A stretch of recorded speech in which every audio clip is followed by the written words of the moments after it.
Welcome to the Kintsugi Heroes podcast, where we share inspirational stories of everyday people going through different challenges and how they overcome them. Please be aware that the story you're about to hear may have moments of deeply felt emotions and personal experiences. If anything you hear has a triggering effect, please reach out to someone who can help keep you safe. If you love this conversation, we'd love you to like and share it with your friends so we can continue to share more inspiration and hope to as many people as possible. Now, listen up for our next hero story.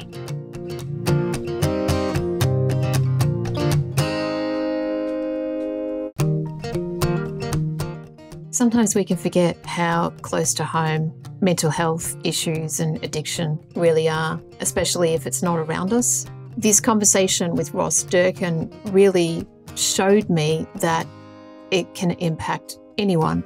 Often we're so busy we don't see it. And Ross has lived his life with mental health issues, anxiety, depression, and addiction. He's been sober for 20 years, but this story is a real raw account of how easy it can be to fall into it or be impacted by it through genetic, whether it's societal, and how it can be someone in our group, in our class, in our family, in the workplace. What I love is how Ross has turned his life around and how he helps others. And he's done so much for others, and now he's, helping people in therapy and groups, and he's a member of Lifeline Australia, and at the moment he's helping people in regional New South Wales towns, which is really, really important for those towns to get that kind of support that's really needed. So well done to Ross. I hope you enjoyed this conversation as much as I did. This is Ross Durkin.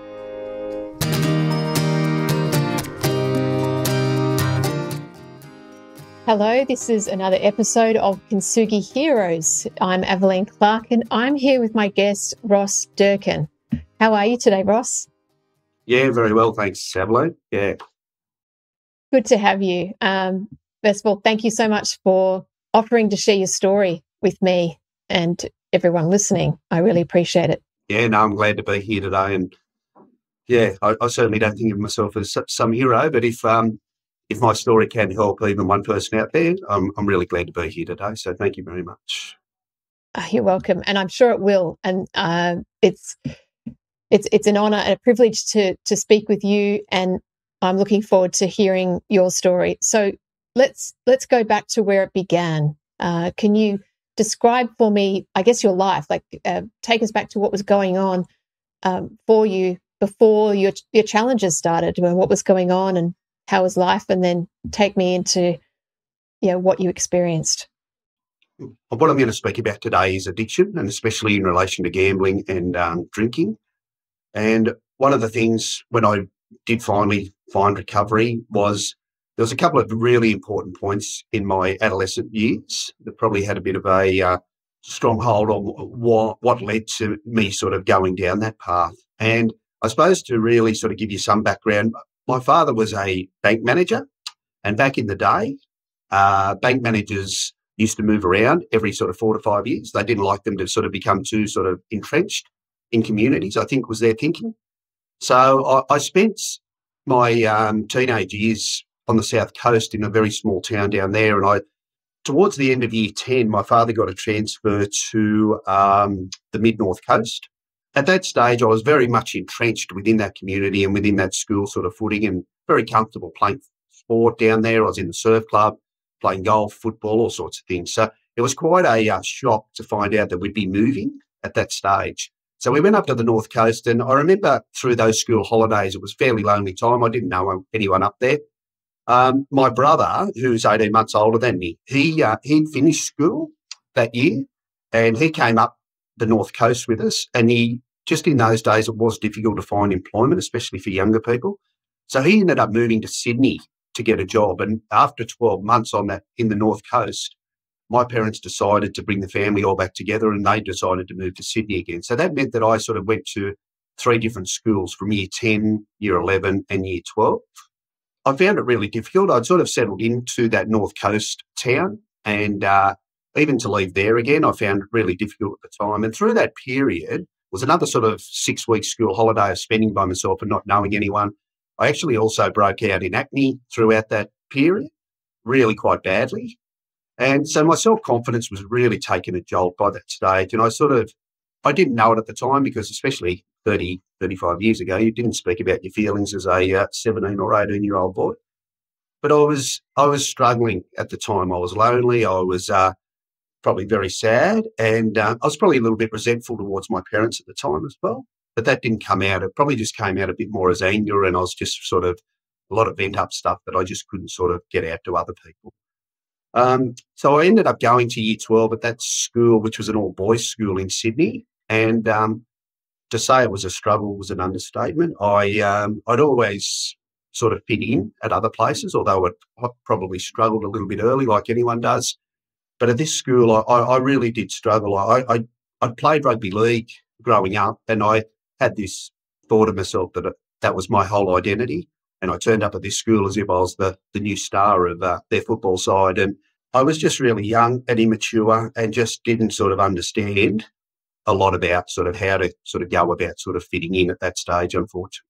So I really struggled, and I felt very rejected throughout that period. And I struggled to sort of find any real sort of close friendships. And I did myself no favours. I really sort of wasn't sort of very warm, and I was very impatient and just didn't sort of do the normal things that people do to sort of form friendships. Halfway through that year, a few of the boys within that year used to sort of go down to the local TAB because it was very close to one of the race courses in Sydney. And I just followed them down one day, and I had some experience living in the country of going to the races and always got a little bit of a buzz on reflection, betting. And I remember sort of putting on a bet one day, and the one thing that really struck me was it just took away the negative self-thoughts that I was having. I was just like going into a little bit of a temporary relief from all the different stuff that was going on for me, trying to sort of cope with year 12, the pressures of not sort of feeling like I belong, really sort of took that away. So every time someone was heading down to the TAB, I would sort of go with them, and people would start to go to races on the weekend, and I would sort of try and join in on that activity as well. So after completing that year at school, I was definitely starting to struggle a little bit. My self-identity, like I said, I didn't know it at the time, but I certainly didn't have much self-confidence. I had pretty bad acne. I felt like I had no real friends, and it was just a really hard time for me at that stage. My parents working in a newsagent and having the belief that we've got to keep working all the time, which was just the way it was in those days, sort of, gave the paper to me fairly quickly, the Sydney Morning Herald, to find a job once I did finish my HSC. And I was never going to go to university. I don't know why on reflection, but I was never going to sort of do a course. Maybe I probably didn't even get the marks to do that. But I got an apprenticeship in the printing trade, and something that I wasn't very well suited to, but it was just a matter of getting a job. And I'd given no real thought to what I wanted to do. A lot of my thinking was all around sort of survival through that 12 months. And there wasn't a lot of curiosity about what skills I really have. And it's one thing that I sort of reflect on sometimes and think I wish I would have taken the time to really sort of understand what direction I wanted to go. I ended up doing an apprenticeship, and I ended up finishing the 4 years. There was a lot of times there that I really didn't want to be there. And I actually got bullied fairly badly within that job by a couple of tradesmen, and the boss wasn't probably the nicest man that I've ever had the pleasure of meeting on reflection either. And I wish if I had my time again, I probably would have, packed up and found something else. But again, I just lacked that confidence to be able to think that maybe I could sort of even find another job. I was in a fairly bad way at the time. Didn't know anything about sort of mental health in those days, but just knew that things weren't great for me at that stage. Did you have your parents or close friends that you could speak to about any of this? Yeah, it's an interesting question, Adeline. I didn't have any real close friends at that stage. And the ones that I did, I was playing football and sort of started to form some good friendships. But we didn't speak about that sort of stuff. It was all about, we'd always meet in the local pub where the football team sort of gathered. And it was always about the races were on or the beers were there. And it was more about sort of, just what young boys or young men sort of talk about the footy, sport, betting, racing, whatever. There was never any conversation around sort of I'm struggling and I'm really doing it tough. And even my parents, as much as loving and caring as they were for all myself and my siblings, they came out of, their values and beliefs. Their parents actually were part of the Great Depression. So as far as jobs and security, it was all very much, we need to have a job and you're very lucky to have a job. So, just put up with this and get through it and finish the 4 years. So it was that sort of attitude. So I would sort of not really even go there that often, So, but that's about the most support that I had. They were supportive, but they was very much around, very lucky to have a job. You just got to keep going. You've done already 18 months of it. Why would you throw it away now? And I see where they're coming from to a certain extent as a parent myself now. But I think that sort of part around sort of the more understanding we have in this day and age of that emotional well-being, opposed to making sure we do have a job or doing well at sort of something academically, for me is definitely more important these days. So that's why when I sort of say on reflection, if I had my time again, I would sort of make sure that I would have done something that was probably better suited. Through that period, my gambling, as I said, I'd sort of still living at home, but a lot of time was spent either at football training or down at the local hotel. And my betting was really sort of starting to take off. It was my escape from not sort of feeling that great about myself and not feeling that great about the world around me, and especially around my job where I was sort of spending most of my time as well. So I was sort of living this life where I'd get paid every Thursday, and in those days we got paid cash, and I would sort of Thursday and Friday were okay because I could go down the pub and I could bet and drink with my friends. I'd usually spend all my money by sort of Saturday and really struggle until the following Thursday, and it was just that cycle of up and down all the time throughout that 4 years.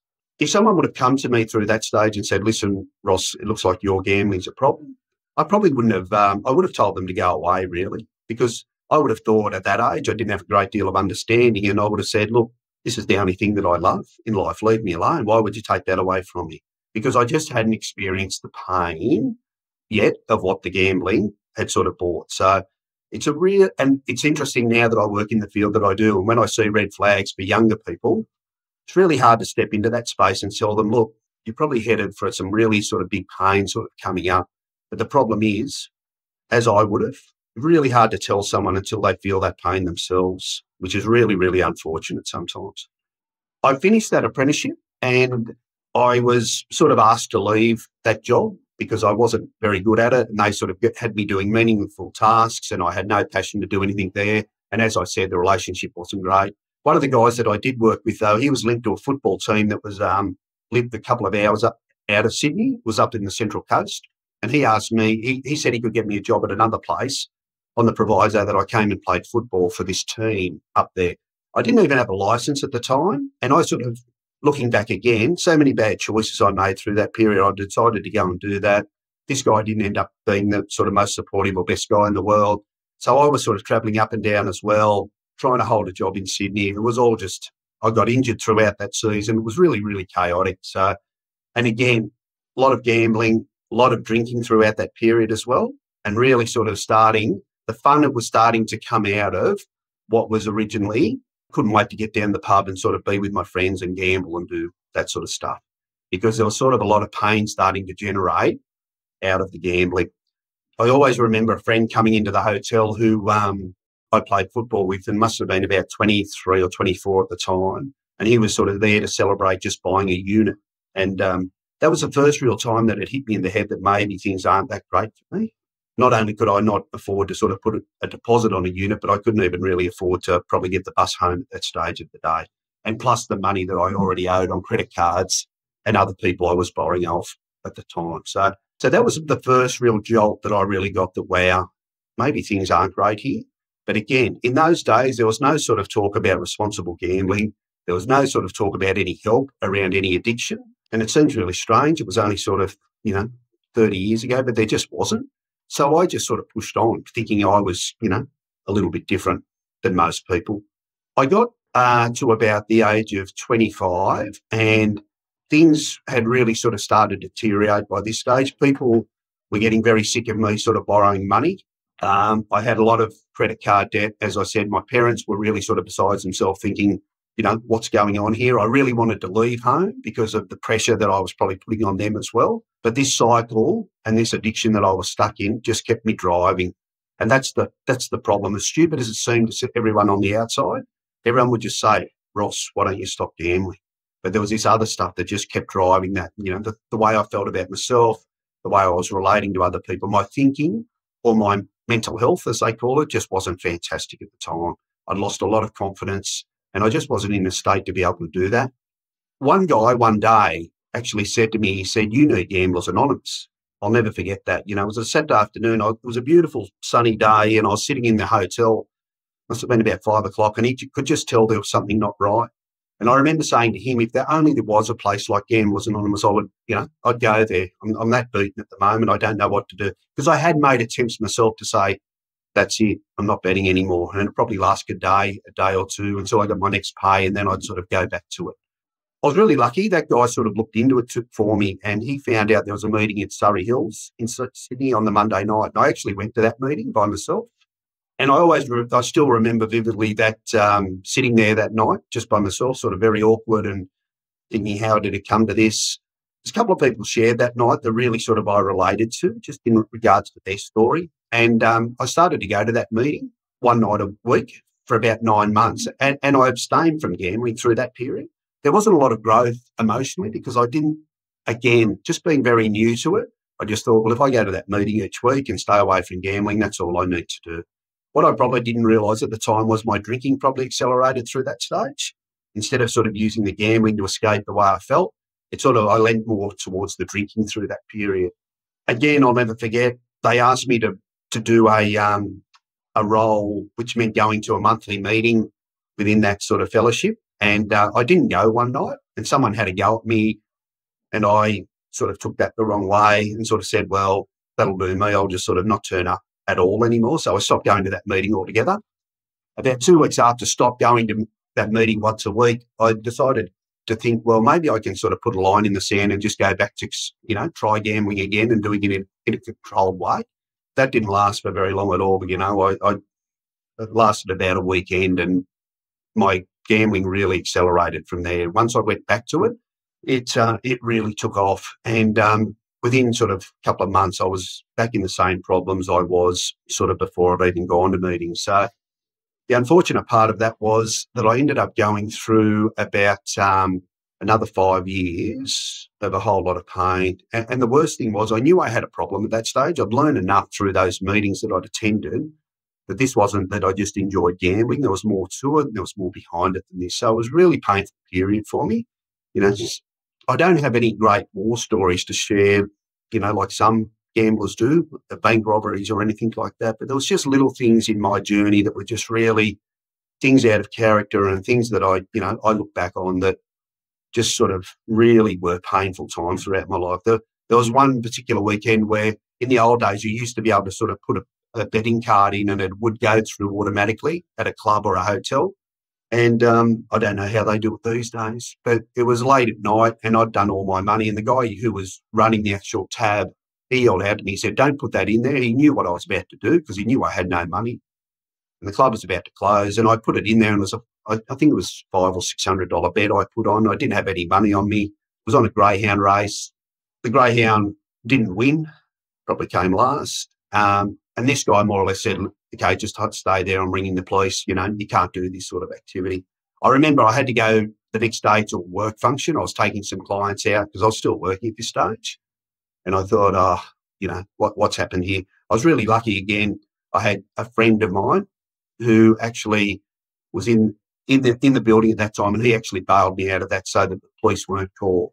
But there was a lot of little sort of misdemeanours around that sort of activity that just, I was too much of a coward to do anything really big criminally, but I did a whole lot of little things that, really I would push the sort of boundaries a lot of the time. There's another time there I got a redundancy when I was probably 28 or 29. I had these grand plans to head up the coast for a couple of months and just sort of have a real sort of relax and try and sort of balance up. And that was when the casino first opened in Sydney. And I went down there one night. I hadn't been there before. Within 4 days, I'd knocked all that money off from the redundancy. I just couldn't stop. I kept sort of going back home. And even my flatmate at the time, I remember, he would be begging me, please just stop. But that obsession and that compulsion just was sort of, driving me and I just couldn't. And I did all that money, like I said, within 4 days. I had no job to go to. the job had a car with it, and they were given that car back as well. So again, just a really sort of, the way I felt about myself was, self-perpetuating at that stage. I was already felt bad enough, but the gambling was just driving things really, really badly. The other really big one was probably my brother, like a lot of friends who I'd met through football. I was very, very lucky, like people, looking back, really sort of had my well-being at heart. And, my brother took me in. He said he'd just got married. And he said, my wife and I want to take you in, look after you for 6 weeks, get you back on your feet, And I said, oh, fantastic. And I ended up staying there 18 months at their place. I just, looking back, I don't know what happened, but I just ended up staying there. I continued to gamble without really telling him. I came home one day and tried to borrow money off him after about 18 months. And I still remember his response. He said to me, look, I can't give you that money, but what I want you to do is pack your bags and get out. And that was like, he just cut me off at the legs there and then, And I remember if he would have given me the money, I would have gone down the pub and just carried on the same way I'd always carried on. And it was great that he did that to me that day. It really sort of put a shock into me. I went from this person who was just going to head down the pub to thinking, wow, I'm homeless all of a sudden. At that stage, I had a unregistered and uninsured car that I'd probably been driving around for 3 years. And I think I stayed in there for a couple of days until another friend had sort of taken me in. But even by that stage, friends that I even played football with were starting to understand that stay away from him. The money situation is never great. So I was in a really bad place. But even that wasn't enough to make me stop, I would try and try and try, and I just couldn't stop, And people from GA days, Gamblers Anonymous days, going back that 5 years, would stay in contact with me. And one day a guy rang me up just in the beginning of 2002, and people would often say, just, I'll take you out for a meal and we'll just have a chat and make sure you're okay, and maybe you could come to a meeting with me. And I would always say, yeah, I'll come for dinner with you, thinking, well, I'll get a free feed and I might be able to even borrow some money off you as well, because that's where I was and that's how manipulative I'd become. And I went with this guy one night, and he somehow talked me in to go to the meeting after dinner. And I walked into this meeting. There was about 4 or 5 people in there that night. And about 10 minutes after the meeting started, a guy walked in who I'd actually gone to school with in year 12. I remember thinking to myself, I was more or less homeless. I was starting to think seriously about suicide. I had no detailed plan, but I certainly didn't want to live any longer. The pain had become so much, and I felt like I tried hard enough, But I still remember thinking as he walked in, wow, now this guy's going to know how much of a loser I am as well, The ego still was there, And I remember thinking to myself through the meeting, I'll just tell him that I've, gone a bit silly on the gambling in the last month, but really my life's okay, because we hadn't seen each other for a number of years. We played football together. We were fairly close friends, I thought, but we'd lost touch with each other. And I was just more worried about what he was thinking about me than any situation that I was in, And I still remember that night so vividly again, because it was the changing point in my life, When that meeting finished, I think I tried to make a beeline for my car so I didn't have to speak to him, but he sort of grabbed hold of me and he didn't really ask me how I was going. He sort of more or less went into his story about what had happened to him since we'd seen each other a number of years ago.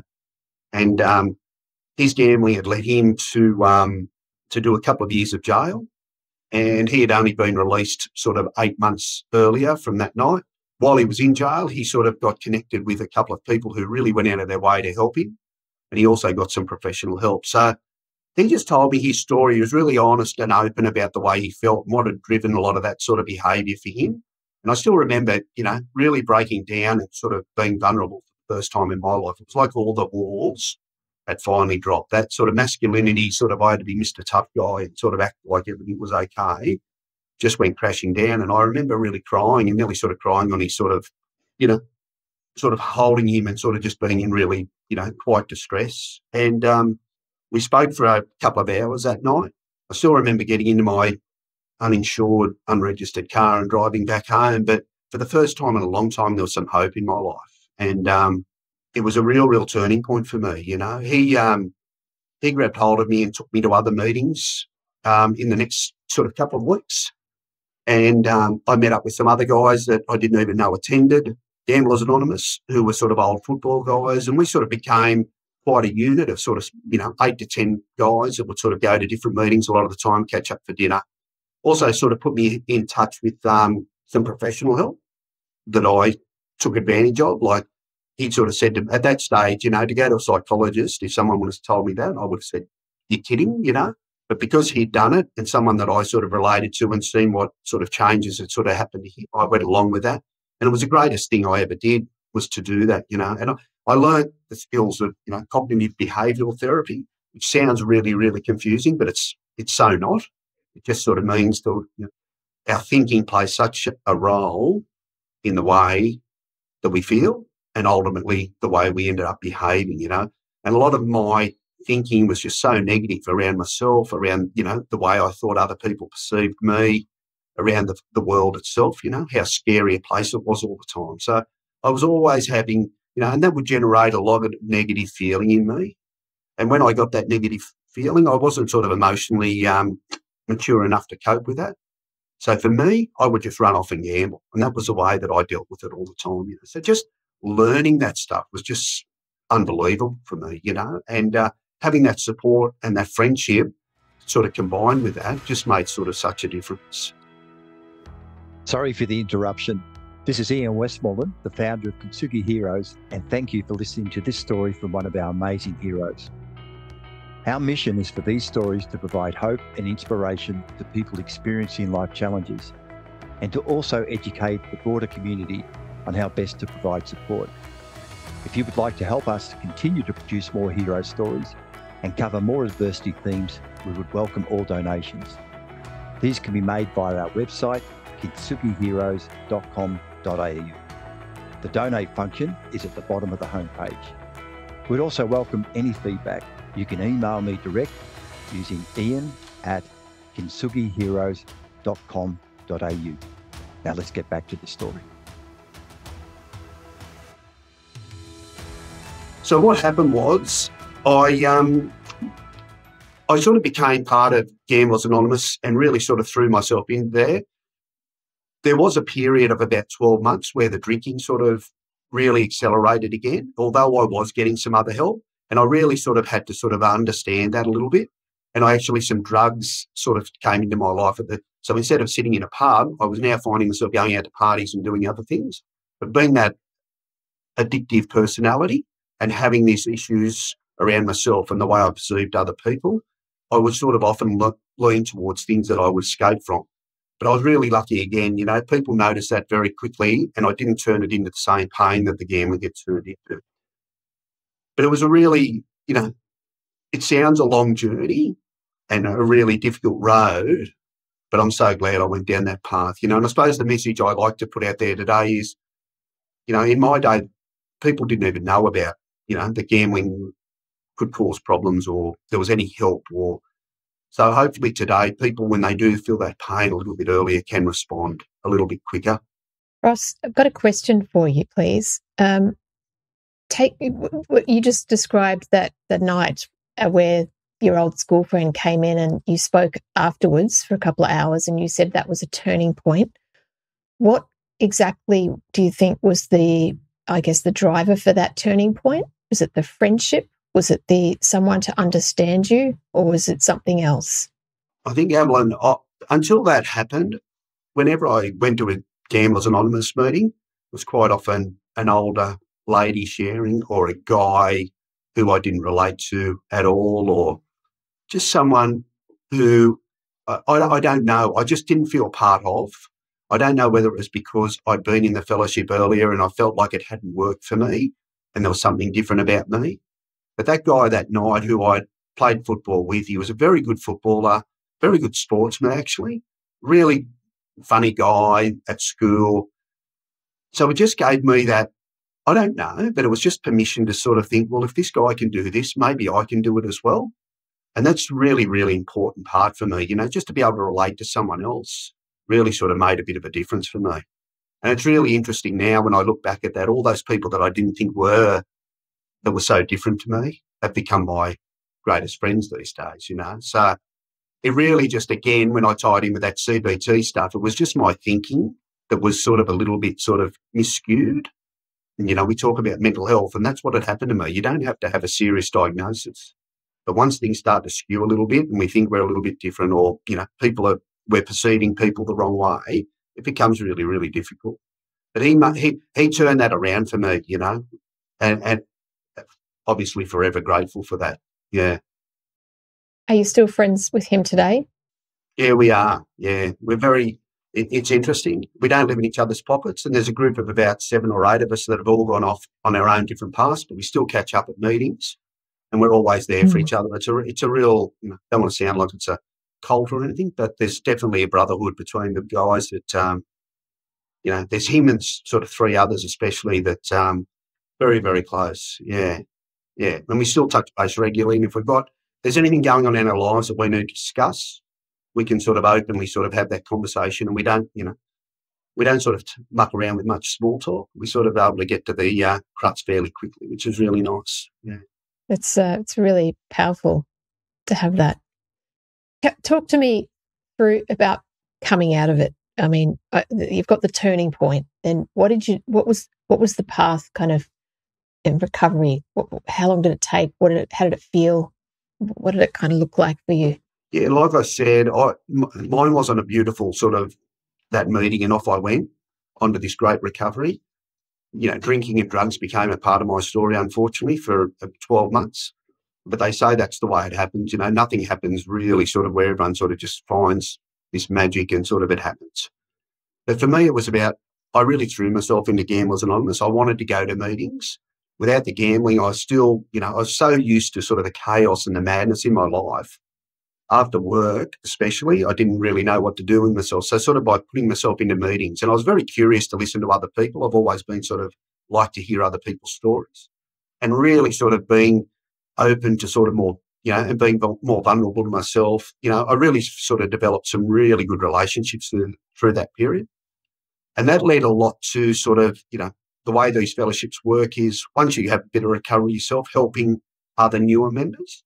And I really sort of threw myself into that for a number of years on the back of, again, this guy, the way he did it with people and some other friends that I had in that place. And that became, there's a couple of stories there that I could share. Like at this particular, my home group, we used to sort of, there was a rehab up at the Old Manly Hospital called the Phoenix Rehabilitation Centre. We'd go up there. If there was ever any gamblers in there, we'd give them a lift to the meeting and a lift home. And I still remember one night picking a guy up there who, he looked really, really dangerous, and he was sitting behind me in the car, and I still remember driving to the meeting thinking, oh, wow, what's going to happen here, And he couldn't really speak to anyone. He had no confidence. He was really sort of, he was struggling, and he looked fairly mean guy, And the beauty of that story is, he ended up, once he left the rehab, he came to that meeting, and sort of I used to drop him home to his home after the meeting, and he said to me many years later, he said, you believed in me when I didn't believe in myself. And that's probably what the other guy did to me as well that night. And long story short, he went on to become a clinical psychologist. And the help I got from him was just absolutely amazing. Like I got it back, they say tenfold, but it was about 300-fold. Like it's just some of the stuff he was able to help me with, And that same guy, he got me to go back and do I went back and did a Bachelor of Counselling in 2012. I shouldn't say go back because I never went to uni originally, but I did that degree part-time, sort of after work. It took me sort of 4 years, but it's, gave me the opportunity to change from what I was doing in the printing industry into a mental health field, which I've been in for the last sort of 8 or so years, which has been fantastic.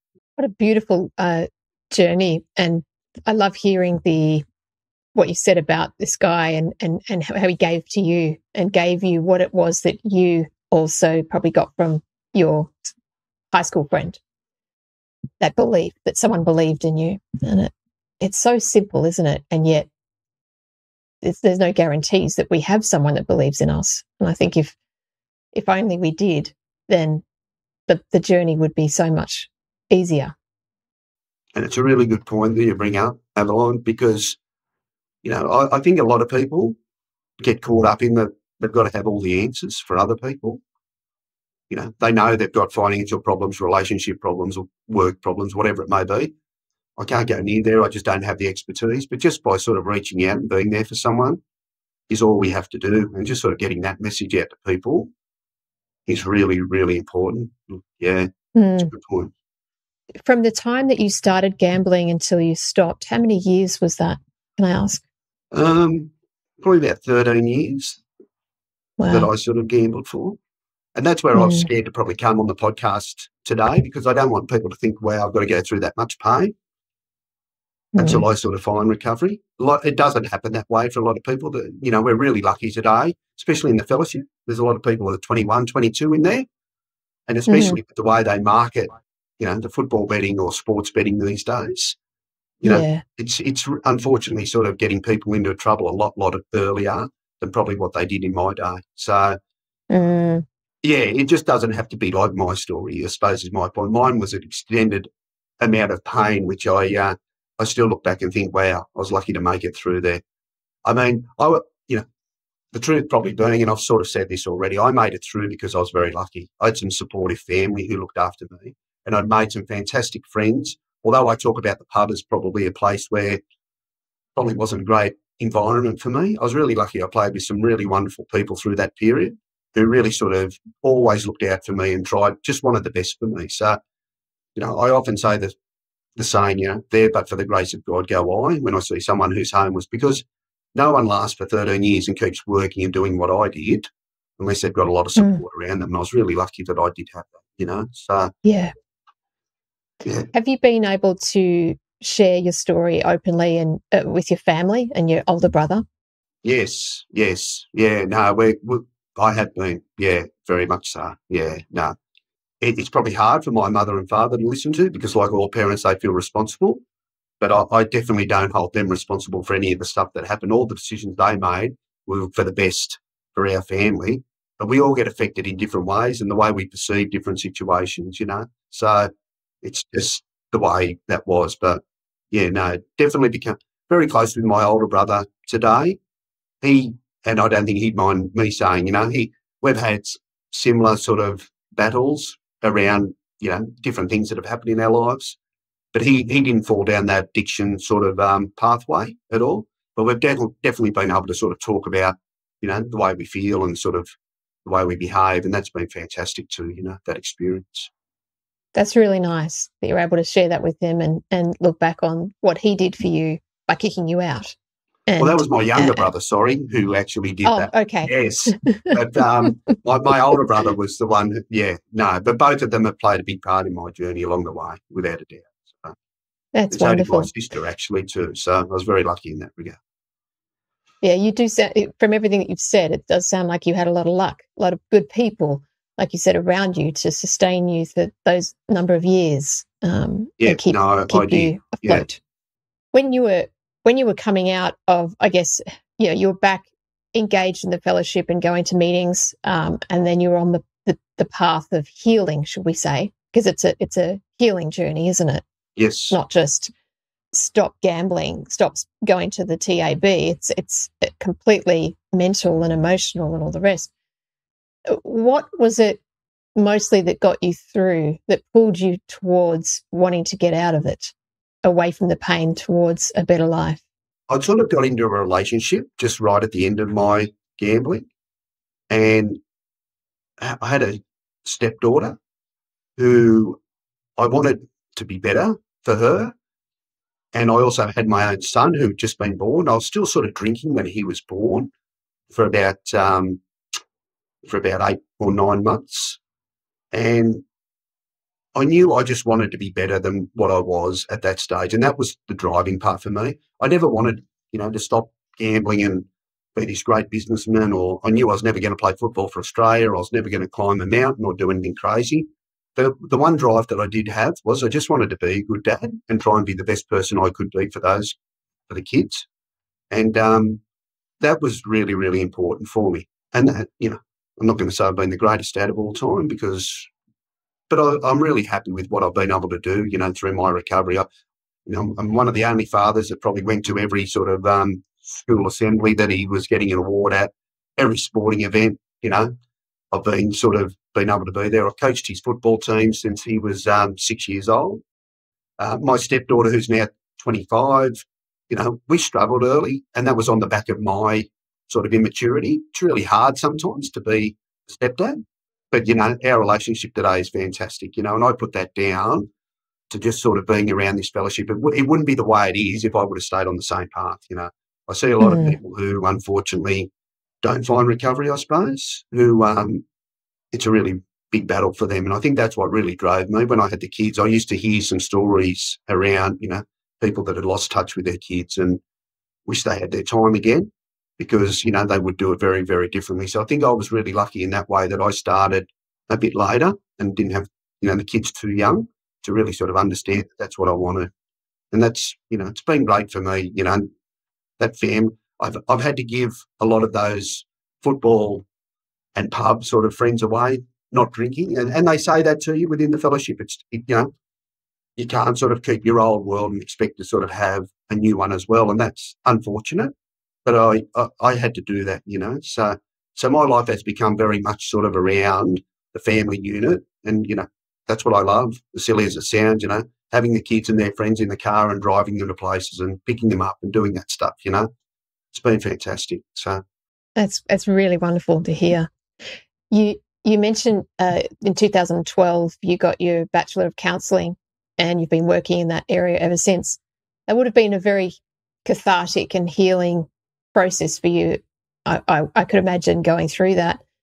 Did it also give you a completely different sense or view of mental health and what that meant, how it related to you?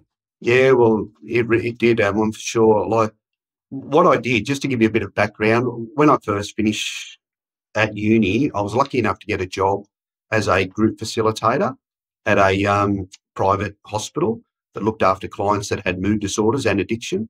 So I would sort of go there and sort of talk about CBT for a couple of hours within group facility, group setting, and then I would also do some individual counselling. So that was a fantastic experience.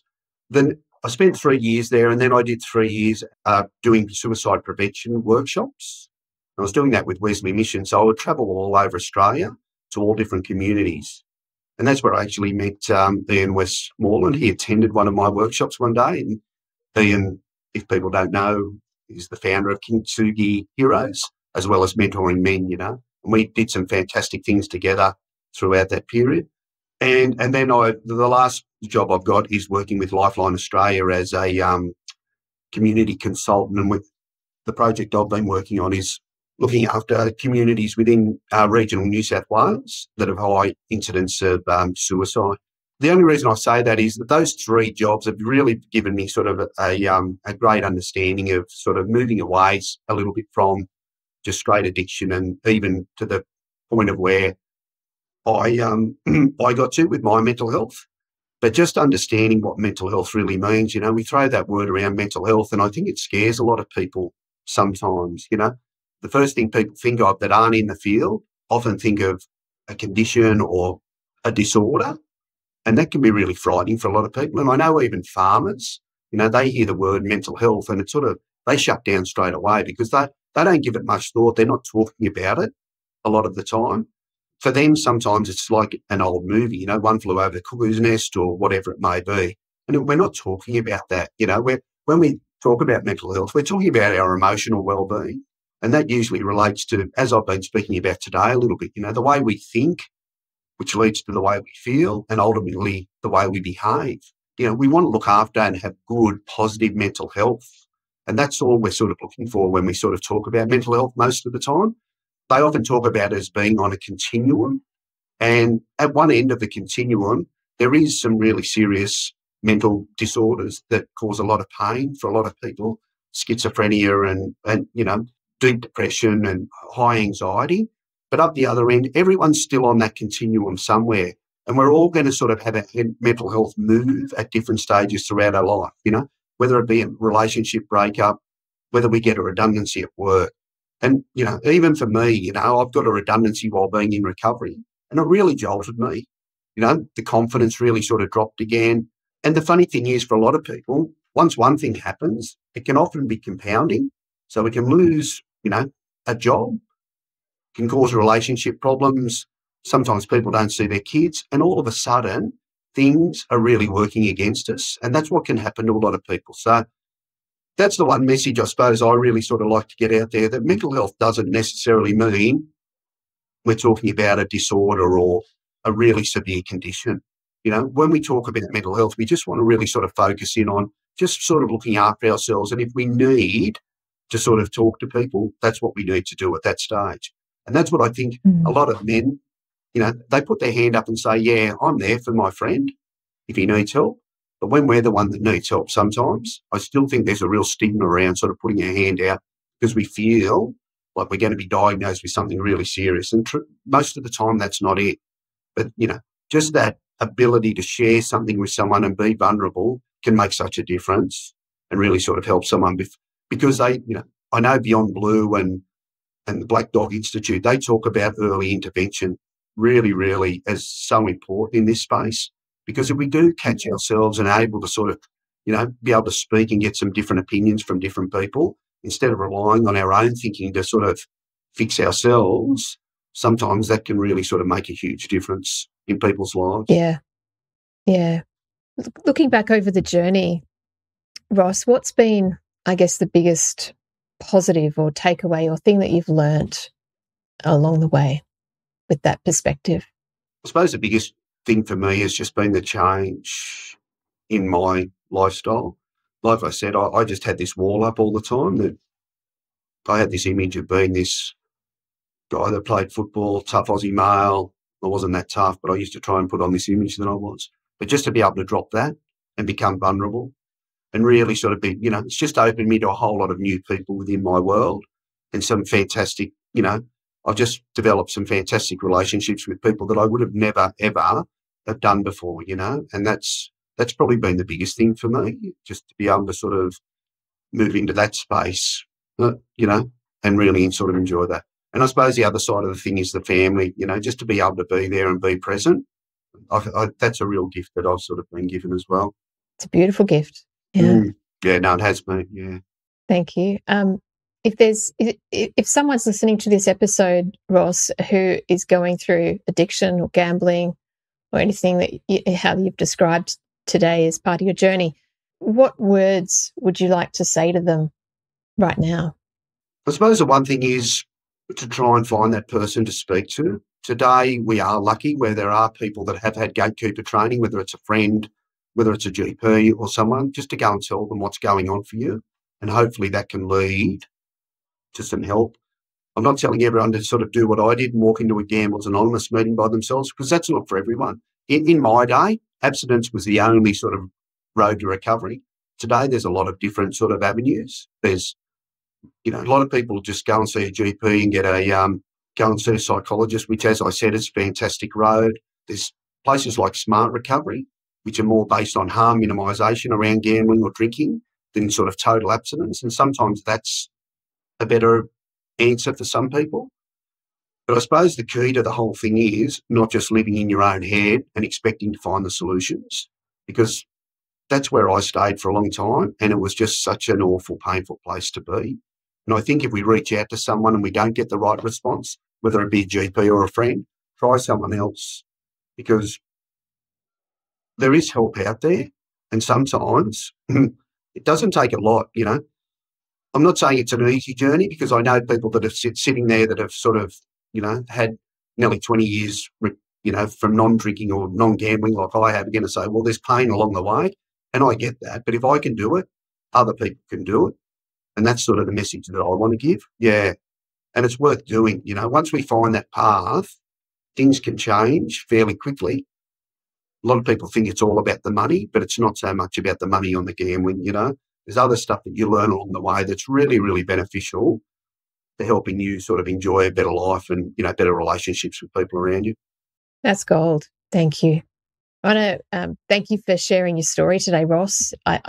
There's a lot there, and I know that there's a lot of wisdom and things that we can all learn from and take away from what you've shared. And I'm sure that people listening will be really grateful to hear everything that you've shared, and especially the importance of, like you said, letting down the barriers and connecting and being vulnerable and letting go of those facades, you know, to allow yourself to connect with someone else, because it's through that human connection that we actually can live a joyful experience. It changes everything. Yeah, it really does. Yeah. And that guy that sort of in 2002 that reached out to me, he was the last guy I would have expected to be able to sort of drop the guard and be able to do what he did for me. And that always sort of gives me the courage and strength to sort of do it try and be there for other people and do that. Yeah. Well, you've definitely lived a courageous path and journey, and thank you for sharing that with me today. I really appreciate it. No, thanks for having me, Al. It's been a pleasure. Thank you. We hope you've enjoyed this episode of Kintsugi Heroes. Please like and share the show to your friends so we can get this out to even more people. If you have a story you'd like to share with us, please reach out using the contact details below. And join us next week for our next Heroes story. Until then, keep being you and remember that we are all heroes in our own unique way.